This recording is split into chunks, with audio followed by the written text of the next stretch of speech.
Okay, बिस्मिल्लाहिर्रहमानिर्रहीम।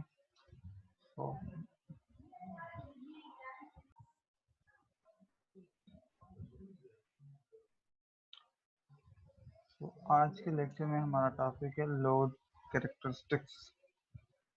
ठीक, तो पहले सबसे पहले आते हैं कि लोड है क्या चीज़। सवाल पहला ये होता है कि भाई लोड है क्या चीज़।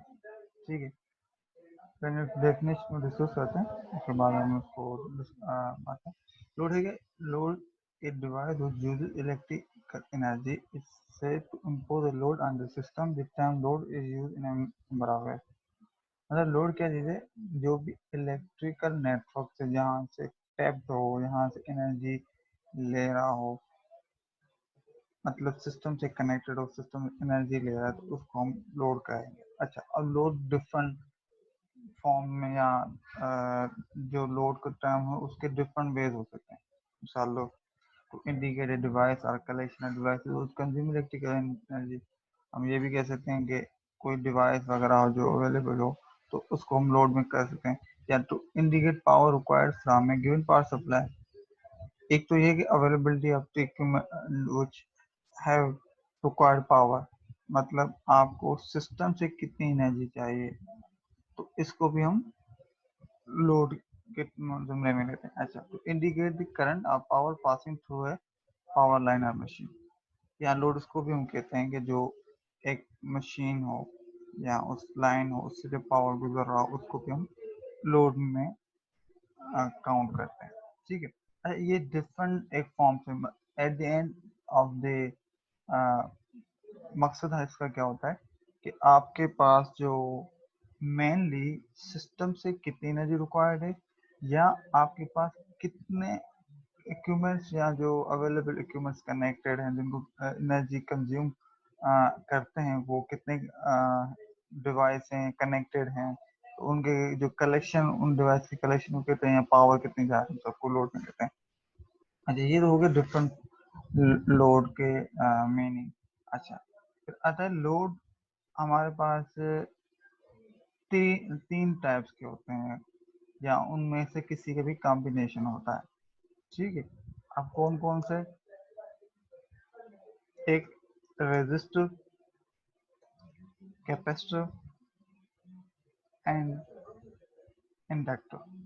ठीक है, अब ये तीन फॉर्म्स हैं हमारे पास, जो कि एक इलेक्ट्रिकल लोड इन तीनों फॉर्म में से किसी न किसी फॉर्म में होगा, या इनके किसी कॉम्बिनेशन होगा।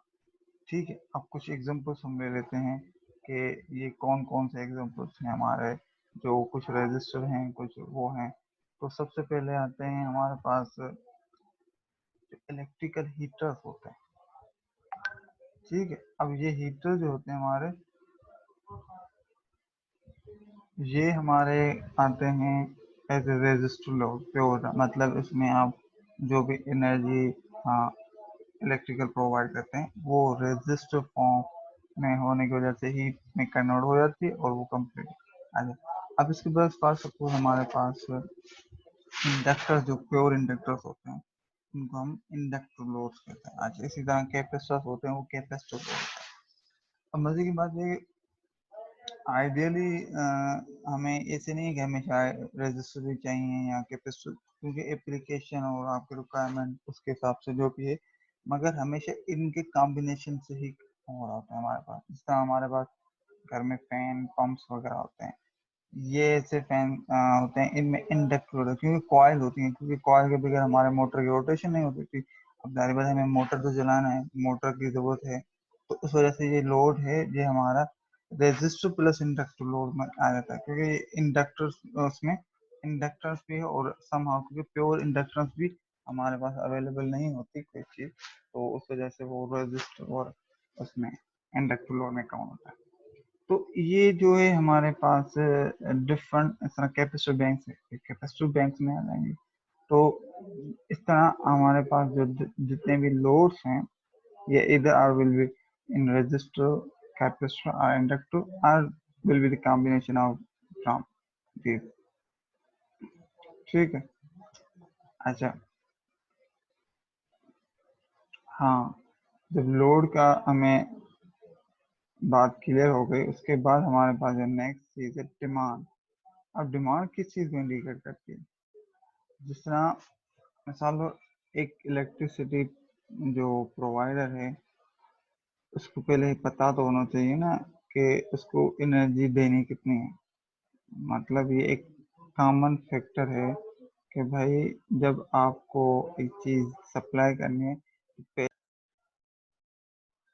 ओके मान से नेटवर्क का इश्यू था। ओके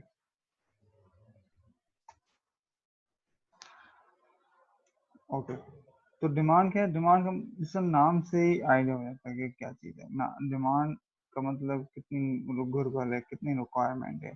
तो इस चीज़ को जो हम इंडिकेट कर रहे हैं, demand the load that is drawn from this supply the receiving terminal average over suitable and specified interval of time. ठीक है, अब शायद ये चीज यूं समझ लें कि डिमांड क्या चीज है कि जो एक वो लोड या demand the load that is drawn from, मतलब demand the power that is drawn from. अस्सलाम वालेकुम सर। वालेकुम अस्सलाम। अच्छा ठीक है, डिमांड क्या चीज है? डिमांड है कि आपके रिसीविंग एंड पे जो इक्विपमेंट कनेक्टेड है वो जो पावर ड्रॉ करता है एवरेज ओवर सुटेबल टाइम।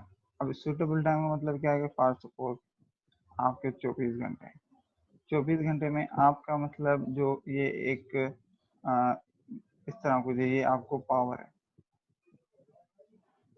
और 24 घंटे में जितना भी आपने पावर इसको यूटिलाइज किया, ये अब 24 घंटे को एवरेज करेंगे तो ये हमारा कहलाएगा डिमांड।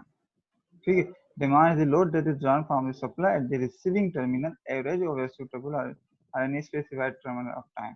अच्छा, डिमांड में भी express in ampere, kilowatt, KVR, KVAR, KVR, KVAR watt. ठीक है, अच्छा ये एम्पेयर से मींस करंट, किलोवाट, वार, ये सारे तीनों डिफरेंट पावर्स के यूनिट्स हैं जो कि इंशाल्लाह हम आगे स्टडी करेंगे। अच्छा, डिमांड इंटरवल, द पीरियड और which load is average usually 15 minutes, 30 minutes or 1 hour। ठीक है, डिमांड का जिस तरह हमने डेफिनेशन पढ़ी कि डिमांड वो चीज़ है कि एक जो रिसीविंग एंड पे एक पावर जो आपका कंज्यूमर या इक्विपमेंट पावर कंज्यूम कर रहा है ओवर स्पेसिफाइड ऑफ टाइम।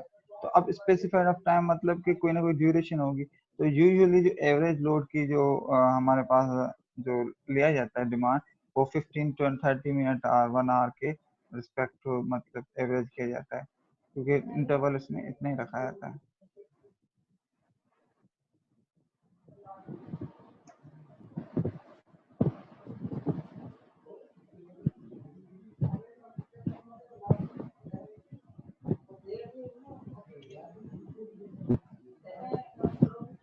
अच्छा ठीक है, जहाँ तक बात क्लियर हुई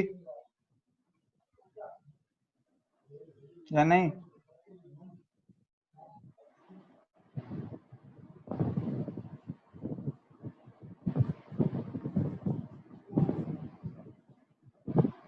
हेलो हेलो।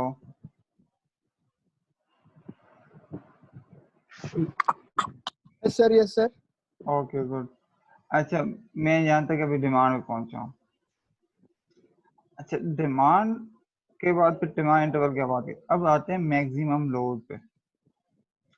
मैक्सिमम डिमांड या मैक्सिमम लोड जिसको पीक लोड कहते हैं, the greatest of all demand that have occurred during a specified period of time such as 1 quarter, 1 half or 1 hour for utility purpose.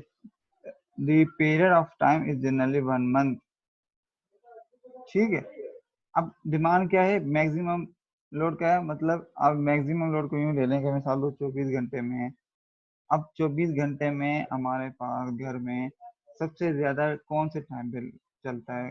तकरीबन हम लगा लेते हैं कि दिन के 2 बजे के करीब। बाकी टाइम में इतना लोड नहीं होता क्योंकि दिन को गर्मी होती है, एसी वगैरह चल रही।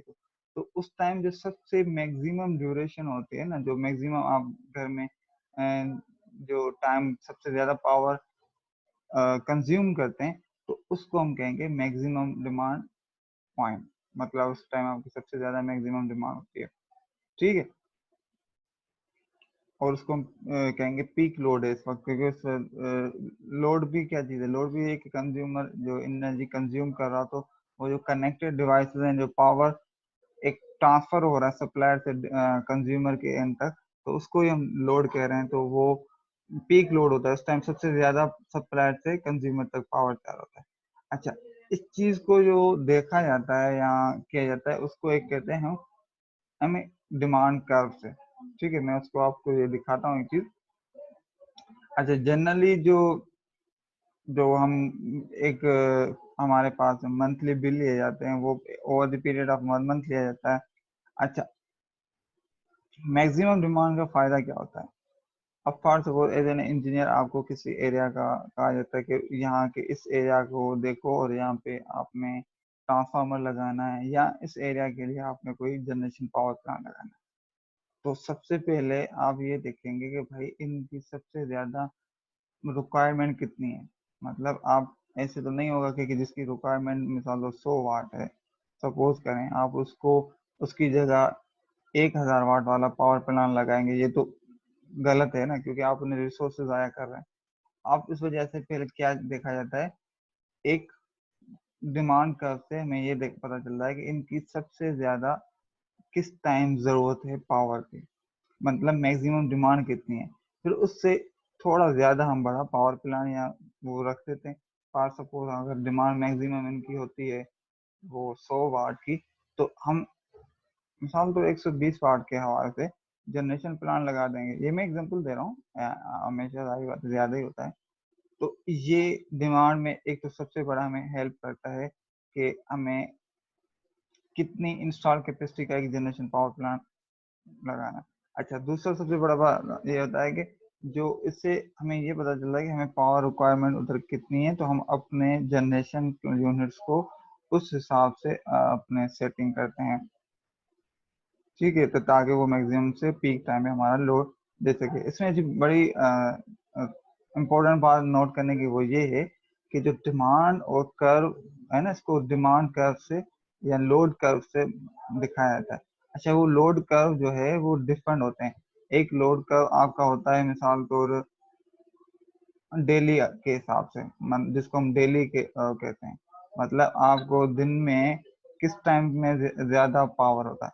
अच्छा, ये तो हो गया डेली का। फिर दूसरा होता है आपका मंथली बेसिस का, ठीक है। मतलब हर रोज को जितना भी पावर आप कंज्यूम करते हैं उसको एवरेज किया जाता है, और फिर हर रोज का नोट करके एक ग्राफ निकाला जाता है। फिर ये नोट किया जाता है कि मंथ के किस टाइम में आपके पास ज्यादा लोड होता है। मतलब हो सकता है कि आपके पास मंथ के मिडिल के 2-3 दिन में यूजुअली पावर ज्यादा कंज्यूम हो रहा है और दूसरा बाकी दिनों में ना हो रहा। अच्छा, इस तरह फिर तीसरा होता है ईयरली। अब ईयरली क्यों? ईयरली इसलिए कि मिसाल दो, आपको इससे ये पता चल रहा है कि आपके पास ओवर द ईयर किस मंथ में किस टाइम पे ज्यादा आपके पास लोड होता है। जैसे अक्सर हमने सुना होता है कि इलेक्ट वाले कहते हैं कि गर्मियों में हमारे मतलब उनके पास ज्यादा लोड हो जाता है। क्यों? क्योंकि बहुत सारे लोग जो एसी वगैरह चलाते हैं, आपके एसी तो ये वो तो पावर कंजम्पशन ऑन एवरेज जो बाकी मंथ्स मतलब जनवरी वगैरह से ज्यादा हो जाता है, तो उस टाइम उनको अपने जनरेशन वगैरह या बाकी जो सिस्टम है वो भी ज्यादा रखना होगा, तब जाके रिक्वायरमेंट पूरी करते हैं। और यही वजह है कि हमारे पास मतलब एक तो अक्सर है ना लोड शेडिंग गर्मियों में ज्यादा हो जाती है, क्योंकि पावर रिक्वायरमेंट ज्यादा हो जाती है। अब जनरेशन कैपेसिटी, इधर जनरेशन कैपेसिटी कम होती है या फिर सिस्टम का भी फॉल्ट होता है कि ट्रांसमिशन लाइन इतना पावर कैरी भी ना कर सकती, उतनी पुरानी हो, या वो भी एक फैक्टर होता है। मगर एक ये फैक्टर सबसे बड़ा होता है कि वहाँ पे उस टाइम के जितना मैक्सिमम लोड होता है उस टाइम आपके पास जनरेशन कैपेसिटी उतनी नहीं होती। यहाँ तक बात क्लियर हुई?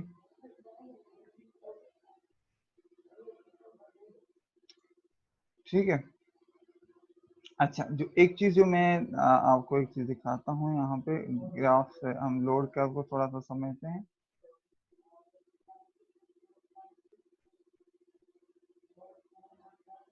अच्छा, उसे ये नजर आ रहा है ग्राफ? ठीक है। अब ये एक ग्राफ है, ठीक है। अब सपोज करें कि आपके ये एक जनरल एक ग्राफ बनाया हुआ है कि आपके पास ये तीन तरह के आपके ग्राफ होते हैं। एक है डेली लोड का, ईयरली, मंथली, जिसका मैंने आपको बताया।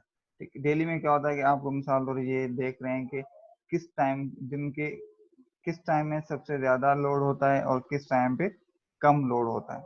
तो इससे हमें ये पता चलता है। अब इसमें जो जिस टाइम सबसे ज्यादा लोड होता है वो हम कहते हैं, इसको हम कहते हैं पीक लोड। अब मैं इसमें फोर्स क्यों कह रहा हूँ, क्योंकि आगे हमारे कुछ टर्म्स हैं जिसमें इनका काफी इस्तेमाल होता है और हम इनको काफी हेल्पफुल होते हैं। अच्छा, मंथली में क्या होता है? वालेकुम अस्सलाम। मंथली में क्या होता है, फर्स्ट से लेके 30 या 31 जो भी मंथ हो उस तक हम डेली अपने लोड को कैलकुलेट करते हैं और फिर उसको नोट किया जाता है और फिर उसका कर्व निकाला जाता है कि उससे हमें ये पता चलता है कि मंथ के किस टाइम में हमारे पास ज्यादा लोड है। और सिमिलरली फॉर द ईयरली, मतलब हम पूरे ईयर का देखते हैं कि किस टाइम जो हमारे पास सबसे ज्यादा लोड है या किस टाइम सबसे हमारे पास कम लोड है। फॉर सपोज यूजुअली ऐसे होता है कि आपके पास जो जून जुलाई में ज्यादा लोड होता है, जो कि मैं डिस्कस कर रहा था। ठीक है, तो ये हो गया हमारा एक लोड का को मैंने आपके सामने थोड़ा सा रखा है। आई होप कि ये क्लियर हो गया होगा कि क्या चीज है। अच्छा, अब साथ ही साथ इसमें एक चीज जो आपको समझने की है वो है बेस लोड। ठीक है, अब बेस लोड क्या है? बेस लोड में क्या होता है हमारे पास कि जो मिनिमम से मिनिमम, मतलब आपको हर वक्त चाहिए चाहिए होता हूँ, ये हमारा कहलाता है बेस लोड। ठीक है, और दूसरा पीक लोड कौन सा हो गया, जो आपको सबसे ज्यादा 24 घंटे या दिन में या मंथली या ईयरली के आपके पास जो लोड हो उस हिसाब से वो उसको हम कहते हैं कि मंथली लोड, और सॉरी पीक लोड। तो ये हो गए हमारे जो मैंने आपको दिखाने को दिखाया। यहाँ तक किसी को कोई इश्यू हो? मुबशर, वो सर। अच्छा, ये क्लियर है पूरा? Yes sir, yes sir. ठीक है,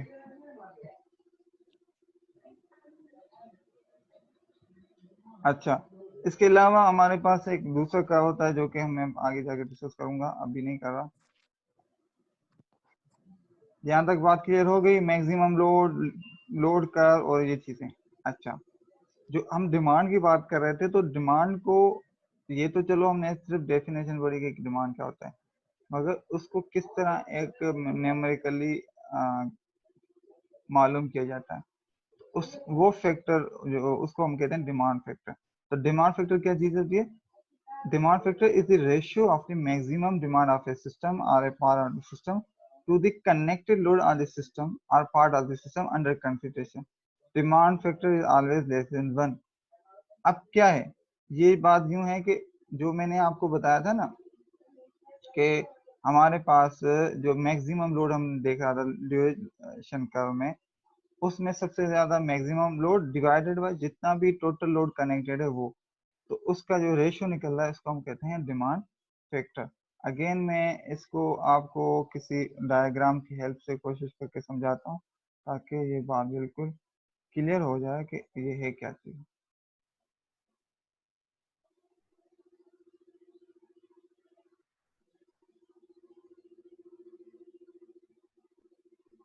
ये आपको नजर आ रहा है ये स्क्रीन पे?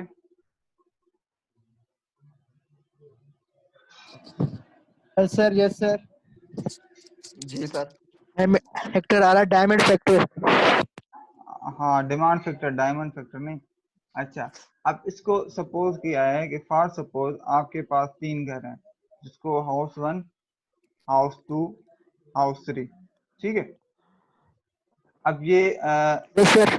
ठीक है, ये इसका जो कनेक्टेड लोड है, मतलब जो इसके पास है वो है 30 किलोवाट का। सिमिलरली दूसरे हाउस का कनेक्टेड लोड जो है हमारे पास वो 25 किलोवाट का है और इसका जो है 40 किलोवाट का। अच्छा, इनका इंडिविजुअली, अब कनेक्टेड लोड का मतलब ये है कि मिसाल तौर आपके घर में एसी भी है, आपके घर में फैन भी है, 10 फैन है, और समहाउ ओवरऑल जो हम कैलकुलेट करेंगे जो रेडी टू यूज लोड है, मतलब आप किसी भी टाइम उसको ऑन करके यूज कर सकते हैं, तो हम इनको कनेक्टेड लोड में काउंट करते हैं। मगर इसका हरगिज मतलब ये थोड़ी होता है कि आप हर वक्त घर में सारे पंखे चलाते हैं क्या, ऐसा तो नहीं होता ना। आप हर वक्त 24 घंटे एसी भी नहीं चलाते, आप हर वक्त 24 घंटे आप बल्ब भी नहीं चलाते, मगर आपका एक सिस्टम के साथ कनेक्टेड तो है ना, वो किसी भी टाइम आपको पावर जो है यूज कर सकता है। तो इस वजह से इसको कहा गया कनेक्टेड, मतलब ओवरऑल आपके पास जितना भी लोड है घर में लगा हुआ, उसको जो कनेक्टेड है सिस्टम के, जो किसी भी टाइम सिर्फ एक बटन पे जो सिंपल कहेंगे क्लिक पे आपके रुका हुआ है कि वो कंज्यूम कर सकता है, तो उसको हम कहेंगे कनेक्टेड लोड। अब एक कनेक्टेड लोड, दूसरा होता है कि मैक्सिमम लोड। आप घर में एट ए टाइम कितना जो है यूज कर रहे हैं, कर सकते हैं। फॉर सपोज आपके पास 10 फैन है, मगर आप मैक्सिमम से मैक्सिमम घर में ना 8 फैन ही चलाते हैं, कभी कोई ना कोई 2 फैन बंद ही रहते हैं। ठीक है, तो इसका मतलब है आपके पास 10 तो कनेक्टेड लोड में है, मगर एट ए टाइम 8 फैंस का लोड जो है आपका मैक्सिमम होता है, इससे ज्यादा आपका नहीं जाता। तो इस तरह इंडिविजुअली एक घर का जो डिमांड है वो भी लिखी हुई है। अब इसका 25 कनेक्टेड है, 20 इसका इंडिविजुअल है, ये सपोज किया हुआ है। इस तरह तीसरा कोई घर है जिसके 40 कनेक्टेड लोड है और उसका 35 उस घर का मैक्सिमम है, मतलब वो घर maximum 35 watt at a time, at एक एक टाइम पर वो 35 किलोवाट से ज्यादा कंज्यूम नहीं करता। ठीक है, अब इनमें से हम देखेंगे कि जो सबसे ज्यादा मैक्सिमम इनमें से किसका है, इन तीनों में से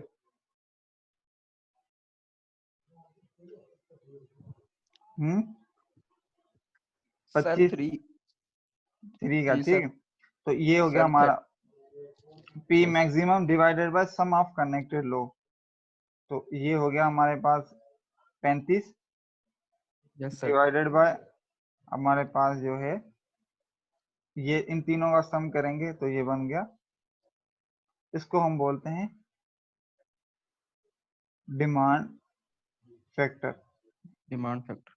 ये बात समझ में हुई या नहीं आई? Yes sir. क्लियर है क्या? मैं इसको अपने लफ्जों में डिफाइन करके बताएं।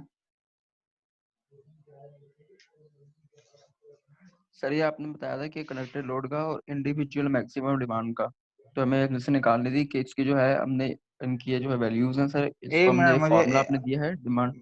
मैं ये पूछूं सिंपल, आपके घर में कनेक्टेड लोड कितना है और उसका मुझे डिमांड फैक्टर निकाल के दो, तो आप कैसे निकालेंगे? और मतलब कैसे निकालेंगे उसको, बस मुझे समझाएं, वो समझाएं।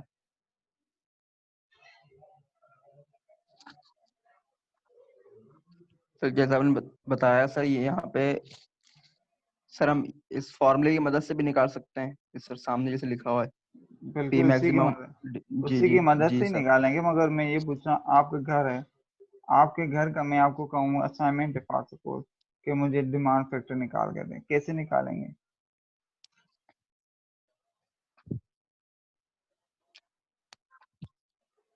सर हम अपने घर का सर ऐसे भी निकाल सकते हैं सर, हम जैसे एक सर डेट ले लें सर, जैसे कल तक हमारा जो भी मतलब घर पे जो लोड वगैरह हुआ सर, जो कनेक्टेड लोड होता है मतलब इलेक्ट्रिसिटी सर आपस में, तो मोटर्स का लोड या कोई भी चार्जिंग बैटरीज का, तो सर उससे हम जो है निकाल सकते हैं। ये भी सर इसकी एग्जांपल्स हैं, निकाल तो उसकी सकते सर हैं, वैल्यूज बिल्कुल सही वैल्यूज है, लेकर।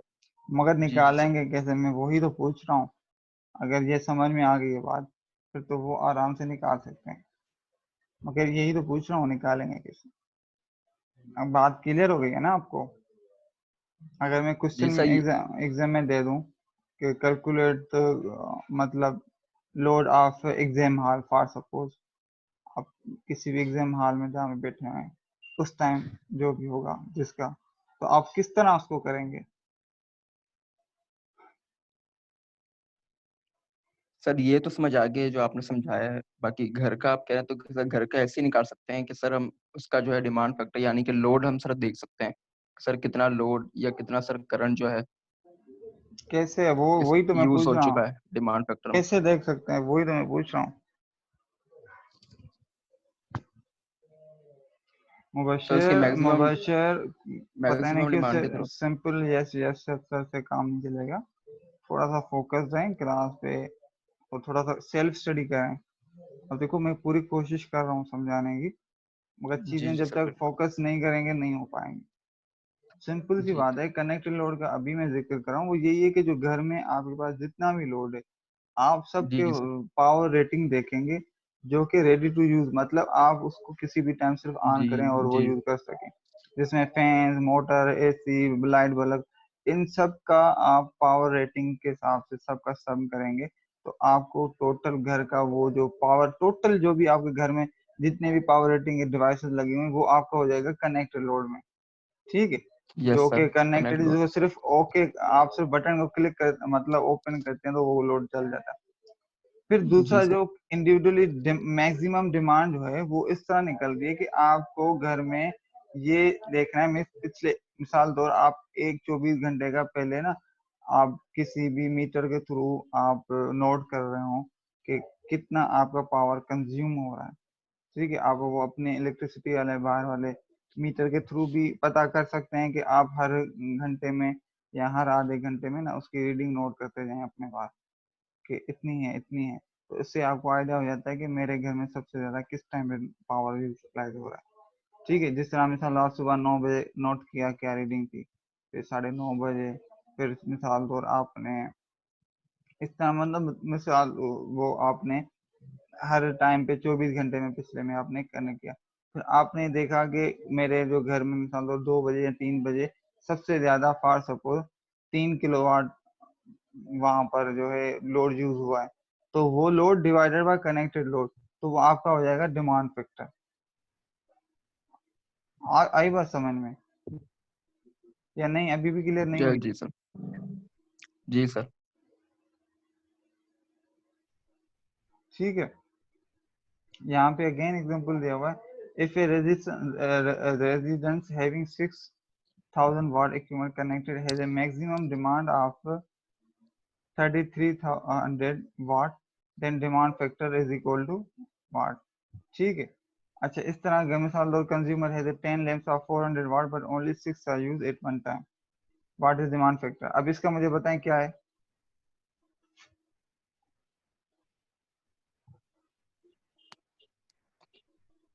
एक कंज्यूमर है जिसके पास एट ए टाइम 10 वो जो है ना बल्ब हैं 400 वाट के, और 6 जो है बल्ब उसमें किसी भी एट ए टाइम में मैक्सिमम से मैक्सिमम वो 6 ही चलाता है, सारे नहीं चलाता। ठीक है, मिसाल लो अगर घर में है 3 रूम है तो दो के एट ए टाइम चल रहे हैं, किसी एक का रूम का बंद होगा, तो इसी तरह के किसी भी वजह से आपके पास है ना मैक्सिमम से maximum at a time 6 bulb on है, 10 बंद है, और 10 टोटल है, 6 ऑन है, 4 मतलब बंद रहते हैं ऑन एवरेज। तो ये बताएंगे उसका डिमांड फैक्टर क्या होगा। ये मैं असाइनमेंट के तौर पे दे रहा हूँ, असाइनमेंट नहीं बल्कि क्लास खत्म हो तो मुझे सेंड कर दें। अच्छा, जी सर। जी उजेर, आपको भी समझ में आ रही है, सिर्फ मुबशिर के लिए नहीं है, आप भी हैं इसमें।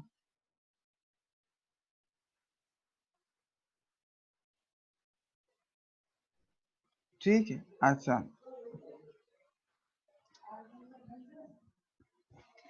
अब ये एक जनरल डिमांड फैक्टर टेबल दिया हुआ है आपके सामने, मतलब ये है कि यूजुअली हॉस्पिटल्स का, इनका जो वर्कशॉप फैक्ट्री वगैरह है, इनके डिमांड फैक्टर्स की एक एवरेज वैल्यू, लाजमी नहीं है कि यही हो, मगर ये एवरेज वैल्यू है।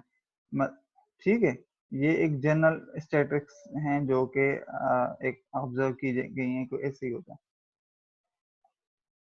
और आर्क फर्नेस देखें, मतलब ये ज्यादा जितना इसकी कनेक्ट है ज्यादातर उतना ही इसका पावर ये कंज्यूम पीक लोड ही होता है हर वक्त। अच्छा, डिमांड फैक्टर के बाद हमारे पास आता है load factor, ratio of the average load over a designated period of time to the peak load occurring in that time। अब ये मुझे कौन समझाएगा, हालांकि उसी से मुझसे लेके।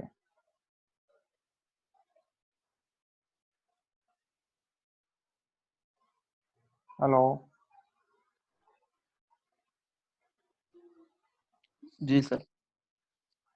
मैं ये पूछ रहा हूँ लोड फैक्टर मुझे कौन समझाएगा?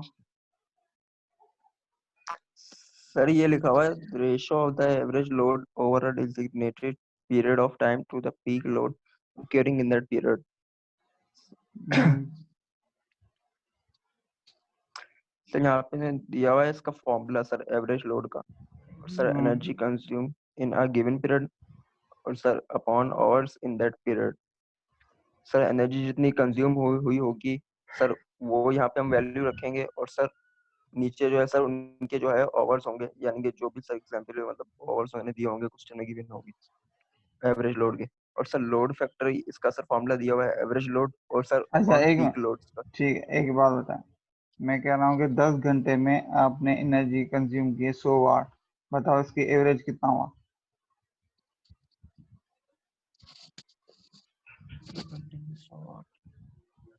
सर इसका average sir sir 50।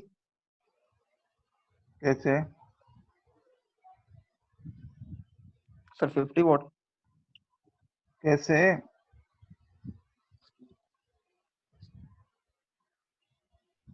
Average sir, average तो सर हम ऐसे निकाल सकते हैं कि उसका जो है फॉर्मूला दिया सर जैसे एवरेज लोड का, इस तरीके से सर हम निकाल सकते हैं।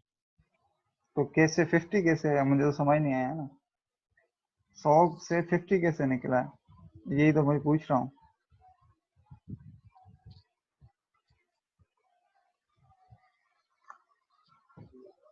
सर एवरेज तो सर हम उसी को बोलते हैं कि मतलब जैसे सर बीच की सर जो वैल्यू होती है कि हम देखते हैं सर ज्यादातर स्टूडेंट सर जैसे ज्यादातर स्टूडेंट सर जैसे जितनी मार्किंग होती है सर उस हिसाब से भी उसका सर जैसे एवरेज निकालना होता है। मेरे भाई एवरेज का फॉर्मूला नहीं होता, ये तो लोड की बात हो रही है। एवरेज का मतलब क्या होता है? एवरेज का जी मतलब ये होता जी। है कि जिन चीजों के दरमियान सबका सम करो और डिवाइडेड बाय दैट नंबर। अगर आपसे कहें कि क्लास में सब एवरेज जी मार्क्स सर। क्लास के, बताओ किस तरह निकालेंगे? या आपकी जीपीए की एवरेज लेनी हो तो आप कैसे लेते हैं average?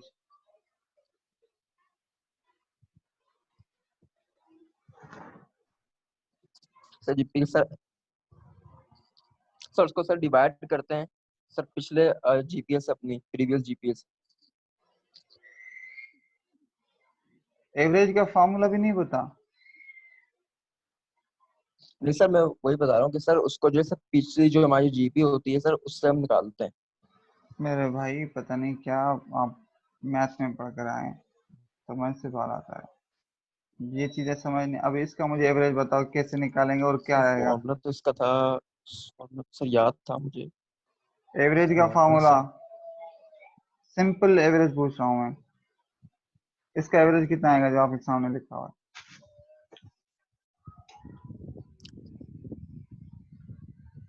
Sir average, sir average ऐसे निकाल सकते हैं सर जैसे सर हम जितने भी नंबर्स होते हैं सर उनको ऐड करते हैं, और सर अब जो है डिवाइड कर देते हैं जितने भी सर नंबर्स हो ना उन नंबर से हम डिवाइड कर देंगे सर उसको।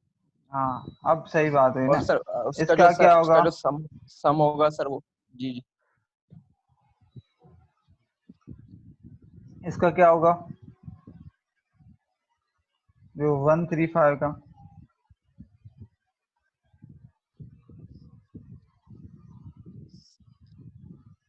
सर इसका 8 हो जाएगा सर, इनको ऐड करेंगे हम।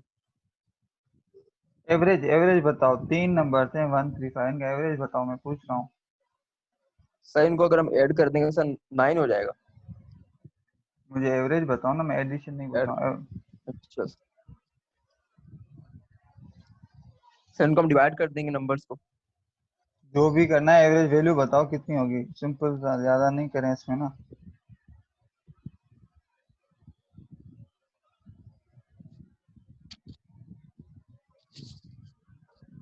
सर एवरेज हो जाएगा,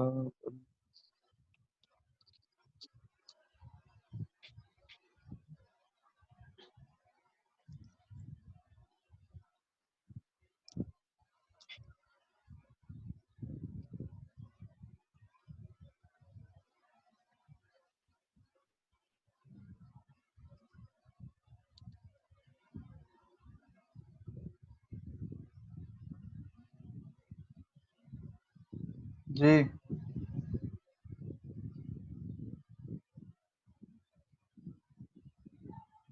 या मुबशिर, ये तो इस तरह तो काम नहीं चल पाएगा, मुश्किल हो जाएगी फिर आपके लिए भी। एक सब्जेक्ट है ही मैथमेटिक्स, छोटी छोटी चीजें भी नहीं पता तो फिर कैसे काम होगा।